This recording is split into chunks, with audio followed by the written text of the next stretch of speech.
MLC కవితకి మాజీ CM KCR నుంచి పిలుపొచ్చింది. ఒక రకంగా చెప్పాలంటే ఎమ్మెల్సీ మాజీ సీఎం అనేదానికంటే కూడా కూతురికి తండ్రి నుంచి పిలుపొచ్చింది.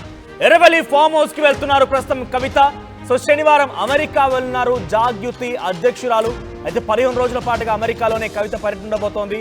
సో రెండో కుమారుడు ఆర్యను కాలేజీలో చేర్పించబోతున్నారు కవిత. అయితే కేసీఆర్ ఆశీర్వాదం తీసుకునేందుకు కొడుకు ఆర్యతో కలిసి ఫామ్ హౌస్ కు వెళ్తున్నారు.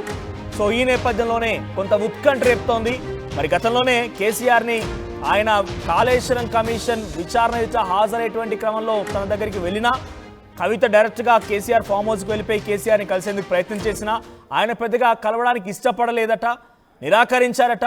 మరి ఈ సమయంలో డైరెక్ట్గా కవిత ఈ వివాదాల మధ్యలో ఒక ఉద్రిక్తమైనటువంటి పరిస్థితుల మధ్యలో ఇప్పుడు కేసీఆర్ని కలవడానికి వెళ్తుంటే మరి కేసీఆర్ ఎలా రిసీవ్ చేసుకుంటారో చూడాలి.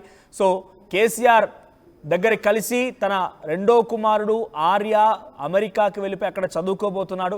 సో శనివారం రోజున అమెరికాకు వెళ్ళబోతున్న నేపథ్యంలో 15 రోజుల పాటు అక్కడే ఉంటారట. సో ఈ నేపథ్యంలోనే ఆర్యాని తీసుకువెళ్ళి అటు తండ్రి ఆశీర్వాదం తీసుకొని వద్దామని చెప్పి కవిత కేసీఆర్ దగ్గరికి బయలుదేరట. మరి కేసీఆర్ రియాక్షన్ ఎలా ఉంటుందో చూడాలి. సో ప్రస్తుతానికి తను ఇప్పటికీ ఆల్రెడీ కేసీఆర్ దగ్గరికి బయలుదేరని తెలుస్తోంది.